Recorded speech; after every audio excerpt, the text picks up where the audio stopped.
안녕하세요. 저는 과학을 사랑하는 핫클립 베스트 MC 이연이에요. YTN 사이언스의 많은 프로그램들 중 재미있는 부분만 모아서 여러분이 보고 즐기실 수 있도록 소개해드리는데요. 오늘은 어떤 영상들이 소개될지 궁금하시죠? 오늘 소개해드릴 핫클립 영상들입니다.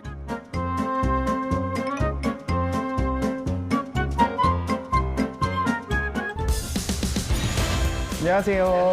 안녕하세요. 더 나아가 발전소의 안정적인 유지, 보전을 위해 추가로 도입한 것이 있다는데 실제로 저희가 갖고 있는 기술은 기존에는 태양광 발전소의 발전량 예측을 기상청 데이터를 토대로 대략적인 발전량을 예측을 했었습니다. 그런데 우리는 인공지능이 발전량을 예측해주는 기술을 도입했습니다. 인공지능으로 발전소의 실질적인 운영에 도움되는 기술을 개발했다고. 이게 이제 태양광 발전소의 내일의 발전량을 예측하는 기술인데요. 일주일도 아니고 내일이요?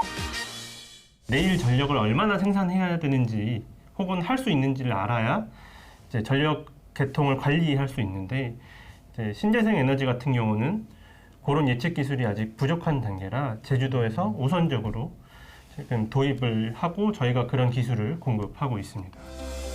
하루에 사용하는 전기의 총량을 100이라고 가정했을 때 태양광 발전량이 부족하면 정전이 일어나고 반대로 너무 많은 양을 발전해도 시설 및 장비의 고장을 일으켜 정전이 발생한다. 화력발전소는 한 번 끄면 재가동하는 데 수일이 걸리기 때문에 태양광 발전을 켜고 끄는 방법으로 전력을 조절해야 하는데 기상청에서 나오는 예보 중에서 뭐 구름이나 습도, 기온, 풍속 같은 걸 가지고 일사량, 내일 햇빛이 진짜 얼마나 쬐일 거냐를 예상하는 AI가 하나 먼저 있고요. 과거에 발전했던 발전량값, 이 두 가지를 다시 학습해서 내일의 발전량이 얼마가 될 것인지를 예측하는 시스템입니다. 내일의 발전량을 알면 화석연료와 태양광 발전량을 조절할 수 있어 보다 효율적인 운용이 가능해진다. 인공지능을 적용한 발전량 예측 기술을 통해서 신재생에너지 보급을 더 확산시키고 현재 심각한 글로벌 환경 위기, 기후 위기를 극복하는 데 기여하도록 하겠습니다.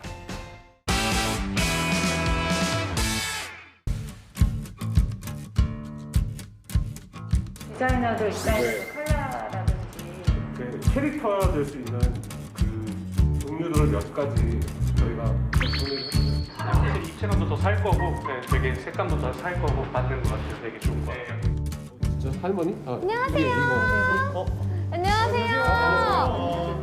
분위기가 너무 좋아요. 무슨 회의를 이렇게 하고 계셨어요? 재미있는 콘텐츠를 만들려면 어떻게 하면 좋을까 하면서 지금 저희 내부 직원들하고 회의 중이었었어요. 지금 너무 귀엽게 이런 환자복이나 이런 거를 이렇게 만들고 계셨네요. 저는 이런 걸 직접 만드실지 몰랐어요.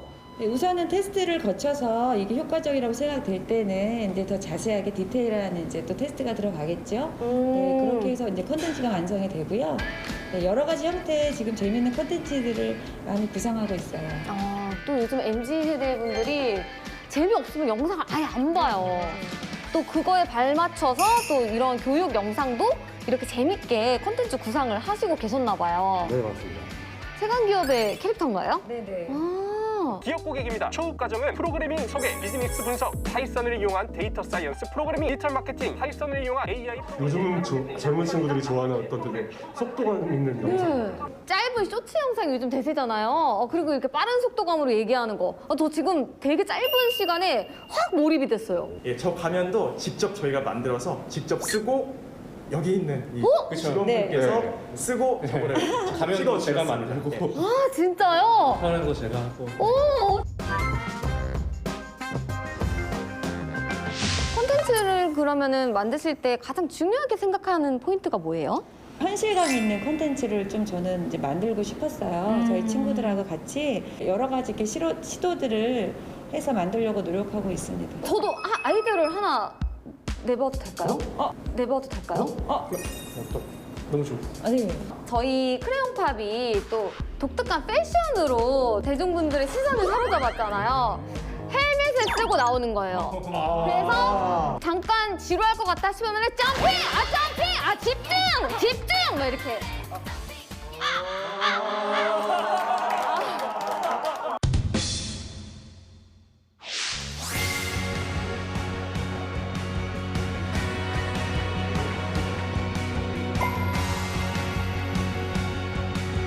사이버 시큐리티 그거 앞에 영상을 인트로 영상 한번 찍어보도록 하겠습니다. 레디. 우리 해커들이 올해 들어 해킹으로 총 30억 달러, 10월에만 해킹으로 7억 1,800만 달러, 약 1조 원어치의 가상화폐를 해킹하는 등 아유, 좋다. 저도 해봐도 될까요? 아, 그럼요. 네. 해커 집단의 공격으로 인한 경제적 피해도 심각한 수준입니다. 이런 온라인 보안 시스템의 취약점을 발견해 관리자에게 제보함으로써 블랙 해커의 공격을 방어하기도 하고 안보에 있어서도 중요한 역할을 하기 때문에 국가적인 차원에서도 굉장히 많은 인력을 필요로 합니다. 컷. 너무 재밌어요.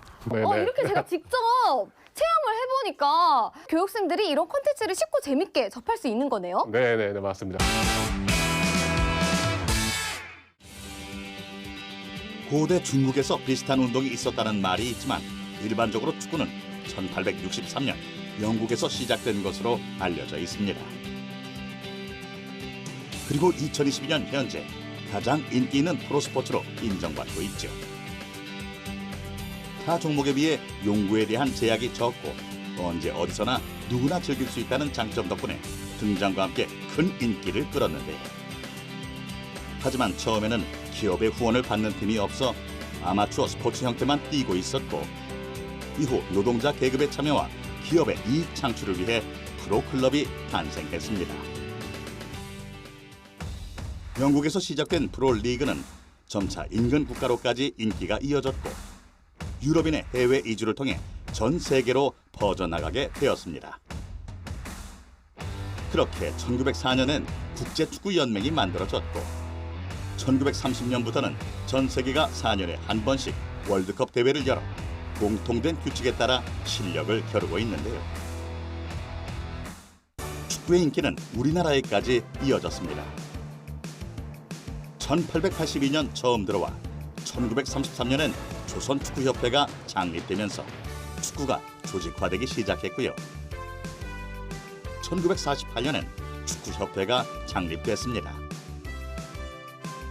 1948년에 처음으로 런던 올림픽에 1954년에 스위스 월드컵에 진출하며 우리나라 축구의 새 역사가 시작됐습니다. 그 후 그 역사는 한일 월드컵으로까지 이어졌죠.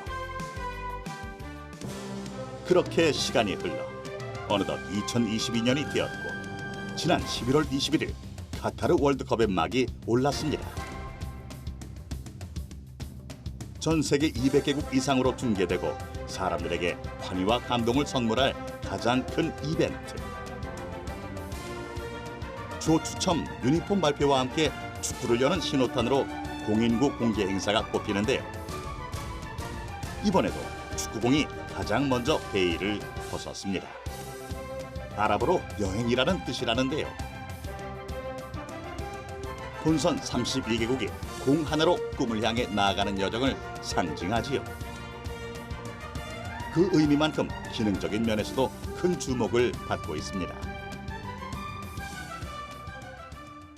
제일 큰 특징은 일단 속도감을 높이는 데 신경을 썼대요. 그래서 속도, 그 다음에 정확성, 안정성 이게 가장 중요하고요.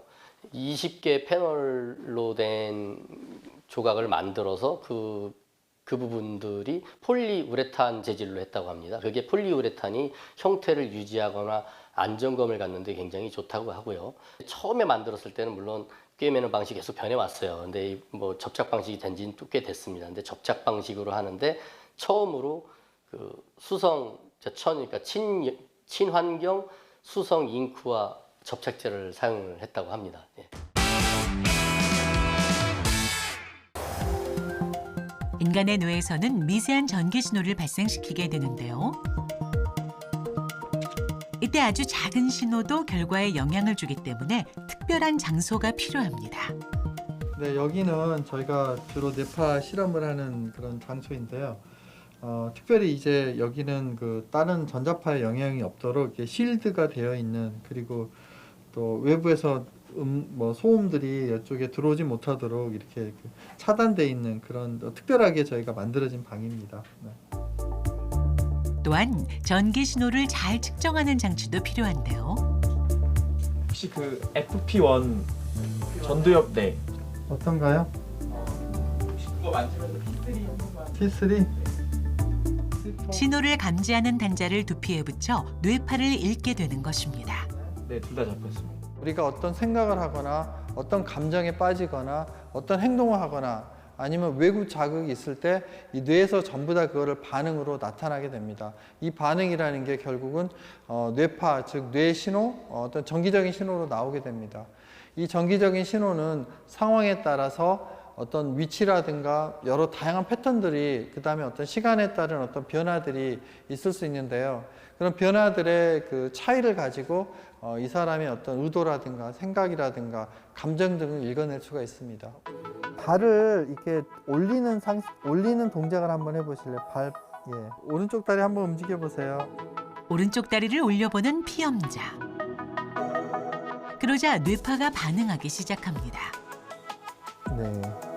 눈 한번 감아볼래요, 다시? 여기 주기적으로 알파. 이처럼 물리적인 움직임이나 외부 자극이 있을 때 뇌파가 작동되는데요. 눈, 귀, 코, 입 등 신체적인 움직임의 종류에 따라 각자 다른 뇌파의 패턴을 보이게 됩니다. 김래원 박사는 이 원리에서 아이디어를 얻어 기술을 개발했죠. 네, 제가 연구하는 분야는 브레인 컴퓨터 인터페이스, 이제 약자로서는 BCI라고 하는데요. 한글로는 뇌 컴퓨터 인터페이스입니다. 그래서 글자 그대로 사람의 뇌와 그 다음에 컴퓨터를 연결해주는 인터페이스로서 이것을 이용을 해서 사람의 뇌파를 분석해서 외부 기기나 컴퓨터를 제어하는 그런 기술이 되겠습니다. 특정 뇌파를 전달해 원하는 명령을 실행하게 하는 BCI 기술. 현재는 마우스와 키보드, 리모컨 등이 인터페이스로 활용되고 있는데요. 세계 유명 인사들이 앞다투어 개발 중인 화제의 기술이기도 합니다. 이 직관성 때문에 좀 더 열악한 환경에서 내가 제어를 하고 싶을 때, 그럴 때 이제 뇌라는 인터페이스를 추가를 함으로써 훨씬 더 다양한 일들을 할 수 있습니다. 그래서 특히 아주 위험한 지역이라든가 아니면 군사에서 사용한다든가 아니면 우주에서 어떤 정비를 한다든가 할 때, 그럴 때 이런 직관성이 더 필요로 한다라고 생각이 됩니다. 이어서 보실 핫클립 영상들입니다.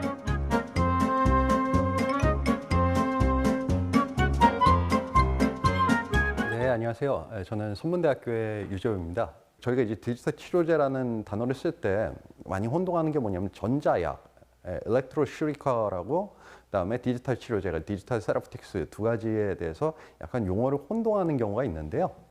먼저 이 전자약이라는 것은 하드웨어의 개념입니다. 실제로 지금 나와 있는 제품 중에서 임상 허가를 받은 제품은 그 뇌전증 환자들, 뭐 이런 사람들 같은 경우 머리에다가 그 미세 전류를 이렇게 흘리는 겁니다. 근데 좀 궁금한 게 있을 거예요. 그럼 미세 전류를 어느 정도의 강도로 또는 어떤 주파수로 몇 분이나 이런 것들에 대해서 상당히 좀 궁금할 수가 있지 않습니까? 무조건 이 장비를 대야 되는지. 이것을 의사 선생님들이 직접 처방을 해주십니다. 지금 현재. 그래서 의사 선생님이 처방해준 그 강도, 시간, 주파수에 맞춰가지고 환자는 이제 집에서 그 하드웨어를 이제 머리에 차고서는 미세 전류를 흘리는 형태죠. 이런 것들이 이제 전자약이라고 얘기합니다. 그래서 전자약은 하드웨어라는 개념이라고 생각하시면 이 디지털 치료제는 완전히 소프트웨어입니다. 소프트웨어. 그러니까 하드웨어와 소프트웨어에 대해서 뭐 많은 분들 아시고 있겠지만 소프트웨어는 사실 컨텐츠 싸움이거든요. 도대체 어떤 컨텐츠로 할 수 있느냐. 여러분들이 알고 계시는 어플리케이션으로 다 이제 치료가 가능한 이러한 형태들을 보이게 됩니다. 그리고 요즘 많이 사용하는 기법들이 이제 AR이라든가 VR 이런 것들을 활용해서 치료를 진행하게 되고요. 이런 식으로 가는 것들이 디지털 치료제라고 생각하시면 됩니다. 미세먼지 때문에 아마도 관리심이 많으실 텐데요. 담배를 많이 피웠다든가 광산에서 일했다든가 이런 일로 그 만성 폐쇄성 폐질환을 가지게 되면은 호흡 훈련이 상당히 중요합니다. 근데 이 호흡 훈련이란 게 하루 이틀에 되는 것이 아니에요.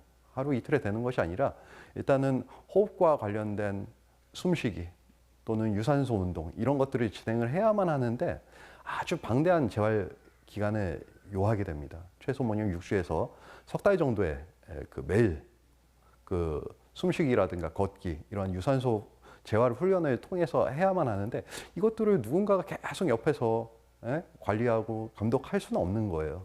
이런 데서 이제 디지털 치료제가 열린 거죠. 인공지능으로 되어 있는 그 각 소프트웨어가 환자를 이제 관리해주고 얼마나 이제 호흡 재활 훈련을 했는지, 유산소 운동을 했는지를 체크하고 또 하지 않았다 그러면 모니터링 해가지고 이 사람들이 계속적으로 이제 용기를 북돋아주는 이러한 일들을 하는 것들이 지금 현재 임상을 통해서 진행하고 있습니다.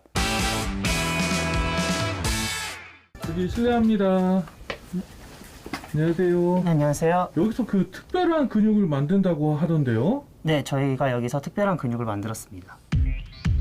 무언가를 꺼내오는 기술자. 이게 저희가 만든 특별한 근육입니다. 이게요? 네. 이게 우리가 아는 그 근육? 가는 실을 감아놓은 것처럼 생겼는데? 이게 신소재로 만든 인공 근육입니다. 인공 근육이요? 네. 미래의 인간형 생체 로봇 개발이나 의족 개량, 인공 장기 등 다양한 분야에서 널리 활용될 수 있는 인공 근육. 이처럼 미래의 주요한 핵심 기술이 될 인공 근육을 만들 때 기본이 되는 물질이 있다고. 이거는 인공 근육의 재료가 되는 액정성 고분자 물질입니다. 열을 가했을 때 수축하는 원리를 갖고 있는 물질로서 인공 근육을 만들 때 필수적으로 사용되는 물질입니다. 이 물질로 만든 인공 근육은 사람 근육처럼 섬유가 얇고 수축 이완이 잘 되는 장점이 있었지만 단점도 있었다고. 기존에 사용하던 이 액정성 고분자 물질로 만든 인공 근육은 근육으로 사용될 수 있지만 그 힘이 너무 약해서 한계가 있었습니다. 이러한 단점을 보완하기 위해 기술자가 새롭게 고안한 신소재가 있었으니 이 물질은 2차원 그래핀 신소재 물질로서 우수한 기기적 물성을 가지고 있는데요. 기존의 액정성 고분자로 만들어진 인공 근육의 한계를 이 그래핀을 통해서 해결했습니다. 이 소재는 그 강도가 강철의 200배에 달할 만큼 강하고 신축성 역시 뛰어나 늘리거나 접거나 해도 전기 전도성을 잃지 않는단다. 기존의 고분자 물질에 신소재를 더해 완성한 복합 소재. 저희가 그래핀을 넣어서 만든 이 인공 근육 소재로 인간의 근육보다 17배 더 무거운 무게를 6배 더 빠르게 들어 올릴 수 있습니다. 인간 근육의 17배라니 쉽게 믿어지지가 않는데. 어라? 근데 이 장비는 무엇? 이거는 그 적외선 레이저가 나오는 장비고 지금 여기서 보시는 것과 같이 레이저가 나오고 있습니다. 레이저를 쐬어주자 반응하는 인공 근육. 손가락 하나하나 움직임을 보이는데 근육이 빛에 반응하는 걸까? 사실은 빛으로 움직이는 건 아니고요. 그래핀에 빛이 닿으면은 광열 효과로 인해서 그 부분이 뜨거워지면서 열에 감응하는 고분자가 수축하는 원리입니다. 온도가 높아지면 높아질수록 수축률 또한 높아지는 인공 근육. 게다가 인공 근육의 자벌레는 살아있는 자벌레보다 3배 빠른 속도로 움직이는 기록을 달성. 기존에 있는 인공 근육 같은 경우에는 전기를 이용해서 외부 전선이 추가적으로 필요하거나 좀 거추장스러운 장치가 필요한데 저희들은 빛을 쬐기만 하면은 수축될 수 있기 때문에 단순하게 빛만 가해주는 것으로서 원격 제어가 가능하다는 장점이 있습니다. 이처럼 우수한 성능을 지닌 인공 근육은 머리카락 한두 올 정도의 얇은 섬유로 뽑아 방사 과정을 거쳐야만 탄생된단다. 지금 그래핀을 넣은 인공 근육 섬유를 5가닥 정도 모은 상태이고요. 이거를 1000가닥을 만약에 모으면은 저희가 1kg짜리 아령을 줄 수 있습니다. 열을 가했을 땐 근육이 수축하면서 아령을 들어 올리고 열을 주지 않을 땐 다시 늘어나는데 한 실험을 통해 인간의 근육에 비해 인공 근육의 능력치가 다방면으로 월등한 것을 확인했다. 사실은 기존의 인공근육 기술들이 좀 인공근육을 흉내내는 수준이었다면 지금은 이런 인공근육이 가능하고 이것이 이제 예를 들어 미래에 어떤 인간의 신경과 연결이 될 수 있다면 우리 이제 근육이 손상됐을 때 그걸 대체하는 그런 가능성도 열린 것이다라고 볼 수가 있습니다. 모두가 바라왔던 이상적인 인공 근육 개발. 이 성공을 토대로 기술자는 머지않아 다가올 조금은 특별한 미래를 기대한다는데. 신소재 기술은 앞으로 인류가 풀지 못한 숙제를 풀 수 있는 열쇠가 될 수 있는데요. 이와 관련된 연구를 앞으로 더욱 열심히 해갈 계획입니다. 자율주행차 개발에 있어 가장 중요한 과제는 안전인데요. 때문에 그 성능을 검증하고 평가하는 기술 또한 진화하고 있습니다. 이곳에선 5G를 기반으로 자율주행 평가 장비와 관제 환경을 구축해 자율주행 융합기술 실증 플랫폼 구축을 추진하고 있는데요. 자율주행차 성능 평가 과정은 크게 3단계. 실내 실험과 주행 시험장, 실제 도로 주행으로 진행됩니다. 먼저 실내에서 야외 도로와 같은 가상 환경을 만들어 차량의 성능 시뮬레이션을 하는데요. 다양한 부품 단위의 성능을 평가합니다. 기후 조건과 주행 모드별 연비, 도로 부하 조건에 따라 어떻게 달라지는지 세세한 부분까지 확인하는데요. 평가의 목적이 안전이기 때문입니다. 이어 자율주행 도로를 만들고 개발 중인 차량을 직접 운행하면서 성능을 평가하는 주행 시험이 진행되는데요. 도로교통 상황이 통제되는 조건에서 차량의 다양한 성능을 반복적으로 재현해 성능을 더 향상시키기도 합니다. 자율주행차에서 가장 중요한 부분은 주행 안전성을 확보하는 것입니다. 자율주행차는 다양한 부품과 신기술이 접목되어 있는 새로운 차종이기 때문에 이러한 차종이 실제 도로에서 충분한 성능 검증과 시민들한테 생명에 위협을 주지 않도록 하는 검증 작업을 통한 주행 안정성이 가장 중요하다고 할 수 있습니다. 각종 성능 검증 센서가 설치된 시험 도로를 달리면서 자율주행의 모든 기능이 제대로 작동되고 있는지 확인한 후 도로교통 상황이 돌발적으로 발생하는 실제 도로에서 최종적인 점검을 진행합니다. 이 모든 테스트에서 통과해야 자율주행의 안전성이 입증되는 거죠. 그 시각 중앙관제센터에선 현재 도로를 달리고 있는 자율주행 차량과 다양한 노변 장치로부터 수집된 정보를 모니터링해 안전성 분석 기술과 데이터 분석 기술을 확보하고 있습니다. 지금 대구 자율주행 테스트베드는 총 시험 가능한 조건의 도로 길이가 75km입니다. 이 75km는 이제 국내에서 자율주행차를 연속적으로 테스트할 수 있는 가장 긴 주행 테스트 코스가 되겠고요. 이 코스 내에서 저희가 이제 테스트하고자 하는 목적은 자율주행차의 부품과 시스템과 그리고 차량 단위에서의 성능을 각각 평가하고 궁극적으로 자율주행차의 부품과 시스템의 성능을 육성하기 위함입니다. 새로운 기술을 선보이기까진 이처럼 수많은 과정과 노력이 필요한데요. 이곳에선 검증뿐만이 아닌 새로운 기술을 개발해 기업에 제공하는 역할도 하고 있습니다. 전기차의 핵심은 배터리와 충전기, 그리고 자동차의 엔진과 같은 모터입니다. 이곳에선 전기차에 장착될 차세대 모터를 개발하는 중인데요. 국내 모터 기술은 100여 년의 오랜 역사를 가진 만큼 우수하지만 자동차의 모터 개발은 이제 시작 단계. 때문에 짧은 시간 내에 좋은 성능의 모터를 개발하기 위해서 노력 중입니다. 차세대 모터라고 말씀드릴 수 있는 부분은 지금 간단하게 설명드리면 작은 모터로 큰 힘을 내는 모터라고 생각하시면 될 것 같습니다. 고출력, 고토크의 모터인데 이렇게 모터가 고속화됨에 따라서 필요한 거는 이제 그 전압이 고전압 시스템으로 가는 추세입니다. 그래서 이제 모터가 고전압화됨에 따라서 이제 사이즈가 작고 컴팩트하고 고효율을 갖는 모터를 차세대 모터라고 생각하시면 될 것 같습니다. 거동이 불편한 할머니가 외출을 하기 위해 스마트폰으로 지팡이를 찾습니다. 그러자 지팡이가 담긴 상자가 할머니 가까이 이동합니다. 외출 준비를 끝낸 할머니는 1인 자동차를 타고 바깥 풍경을 보며 가만히 앉아있죠. 할머니의 목적지가 입력된 자동차는 안전하게 할머니를 모셔다 드립니다. 물론 응급 상황에선 더 빠른 자동차와 하늘을 나는 택시까지 동원돼 늦지 않게 병원에 도착할 수 있도록 합니다. 이처럼 운전 등의 행위를 하지 않고 사용자의 경험에 의해 가상의 공간까지 움직이는 이동체를 메타 모빌리티라고 합니다. 컴퓨터와 로봇이 자동차 아니 이동체인 모빌리티로 구현되는 것인데요.